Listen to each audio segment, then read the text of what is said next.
Thank you very much. भाषण शुरू करने से पहले इस सदन को एक समाचार देना चाहता हूं और सदन से ये चाहता हूं कि इसकी कड़ी शब्दों के अंदर निंदा की जाए। अध्यक्ष महोदय, मेरा भाषण शुरू करने से पहले मैं इस सदन को इन्फॉर्म करना चाहता हूं कि मेरे पार्टी के अध्यक्ष member of parliament barrister Asaduddin Owaisi साहब के ऊपर जानलेवा हमला कुछ देर पहले हुआ है।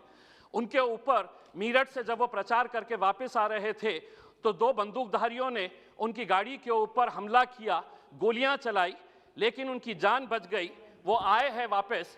मैं सरकार से ये अनुरोध करूंगा कि हमारे वैचारिक मतभेद हो सकते हैं, हमारे राजनीतिक मतभेद हो सकते हैं, लेकिन इस तरह की हरकतें होना, 2 महीने पहले उनके घर के ऊपर हमला हुआ जो पुलिस स्टेशन के सामने है और आज उनकी जान लेने की कोशिश की गई है। मैं चाहूंगा कि इस सदन के अंदर जितने भी हम राजनीतिक पार्टी के लोग हैं, ये मेरा या तेरा या तुम्हारा हमारा मामला नहीं है, हम सब से जुड़ा हुआ मामला है। इसीलिए जो भी दोषी है उनके ऊपर सख्त से सख्त कार्रवाई होनी चाहिए, ये मैं सूचना देना चाह रहा था। अध्यक्ष महोदय, भाषण का टाइम अब शुरू करें तो मेहरबानी होगी।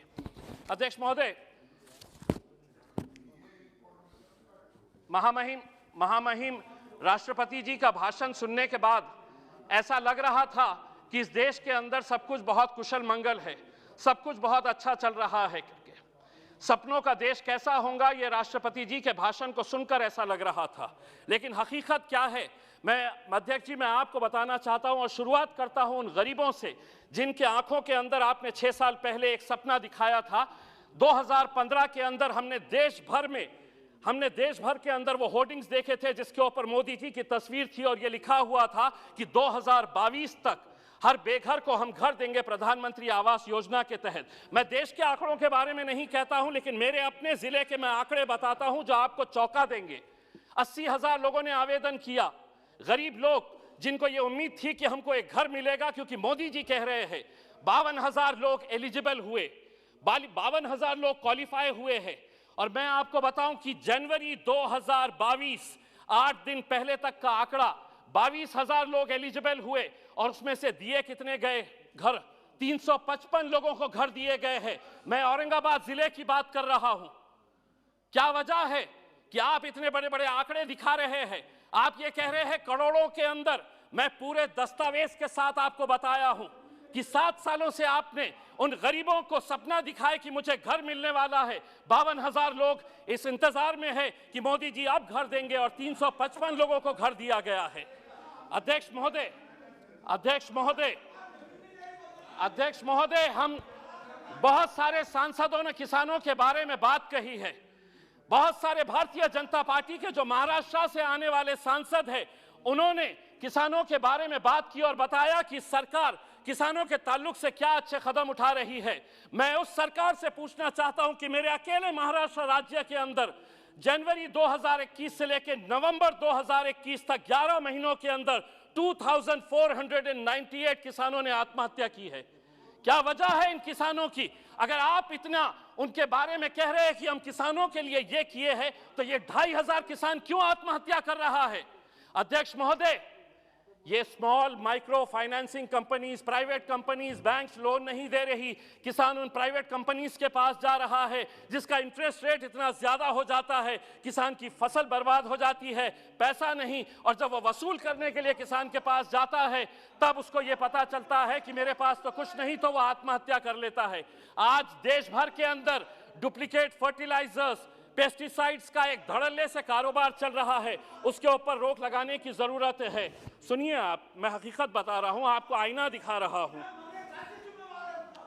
अध्यक्ष महोदय, कड़वा सच सुनने की आदत डालिए। हकीकत का आईना दिखा रहा हूं और आंकड़ों के साथ दिखा रहा हूं मैं। बेरोजगारी के बारे में आपने कहा कि 60 लाख लोगों को आप रोजगार देंगे। अध्यक्ष महोदय, जो इस देश की centre for monitoring Indian economy है, उसने कहा है कि इस देश के अंदर अभी दिसंबर का आंकड़ा उसने बताया है कि 53 मिलियन लोग बेरोजगार है। यहां पर आप 60 लाख कहां से देंगे? आप लोग 60 लाख बताइएगा किस कंपनी के अंदर देने वाले? अध्यक्ष महोदय, 2 मिनट का वक्त तो आपको देना। अध्यक्ष महोदय, आज मैं अगर भारतीय जनता पार्टी के बारे में कहा तो महाराष्ट्र की महाविकास आघाड़ी की भी पोल खोलने वाला हूं। हमारी संस्कृति को किस तरह से बर्बाद किया जा रहा है।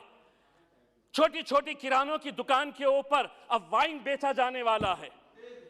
शिवसेना के एक नेता कहते हैं कि नहीं, वाइन के अंदर नशा नहीं है, तो राष्ट्रवादी कांग्रेस के एनसीपी के एक वरिष्ठ नेता कहते हैं कि बाहर के देशों के अंदर लोग पानी नहीं पीते, वाइन पीते हैं। बाहर के देशों के अंदर और हमारे राज्य के अंदर फर्क यह है कि हमारे राज्य में छत्रपति शिवाजी महाराज ने जन्म लिया था। हमारा राज्य जो है वो फुले शाहू अंबेडकर की पैदावार है। वहां पे आप बच्चों के हाथ में वाइन की बोतल दे रहे, कल वही वाइन की बोतल हटेगी तो बियर की बोतल पकड़ेगा, बियर के बाद वो विस्की पकड़ेगा। चंद पैसे कमाने के लिए अगर महाराष्ट्र सरकार ये कर रही है तो राष्ट्रपति और केंद्र सरकार ने उन्हें बताना चाहिए कि आप ये संस्कृति को इस तरह से। अध्यक्ष महोदय, एक मिनट के लिए। अध्यक्ष महोदय, रेलवे के ताल्लुक से भी हम आपको कहना चाहते हैं कि रेलवे के बजट के अंदर हर वक्त मराठवाड़ा के साथ जो एक पिछड़ा इलाका है, क्यों ये नाइंसाफी की जाती है? हर वक्त अधिकारी ये कहते हैं कि नहीं, इस क्षेत्र के अंदर आरओआर क्या मिलेगा, रेट ऑफ रिटर्न क्या मिलेगा। अगर इसी तरह पिछड़े इलाकों को देखने का नजरिया अधिकारियों का रहेगा तो रेलवे तो आगे निकल जा रही, हम बहुत पीछे रह जा रहे हैं। 70 सालों से हम इंतजार कर रहे हैं। बहुत धन्यवाद। आखिरी 30 सेकंड में अध्यक्ष महोदय, आपने अध्यक्ष महोदय, राष्ट्रपति जी ने अपने भाषण के अंदर इस सदी के सबसे महान शख्स डॉक्टर भीमराव अंबेडकर जी को कोट किया है और उन्होंने बताया है कि हमारी सरकार का मोटो है कि जो बाबा साहब अंबेडकर ने बताया था कि हमारी सरकार किन मूल्यों के ऊपर चलती है, तो लिबर्टी, इक्वालिटी और फ्रैटर्निटी, इन मुद्दों के ऊपर दूर दूर तक आपका इन शब्दों से कोई लेना देना नहीं है। अगर रहता तो यकीन मानिए कर्नाटक की उन बच्चियों को आप बाहर नहीं निकालते जो अपने सर के ऊपर हिजाब लगाकर 10 सेकंड अपने सर के ऊपर अपना चेहरा हिजाब से। मैं ये पूछना चाहूंगा, हमारी ये जो राजस्थान की बहनें बैठती है वो भी उनके सर को ढकती है, इसका मतलब ये नहीं है कि वो कोई जुर्म कर रही है। मेरे हिसाब से हम सरकार से यही अनुरोध करेंगे, इस देश की फ्रेटर्निटी, इक्वालिटी, ब्रदरहुड और भाईचारे को जिंदा रखिए साहब। धन्यवाद।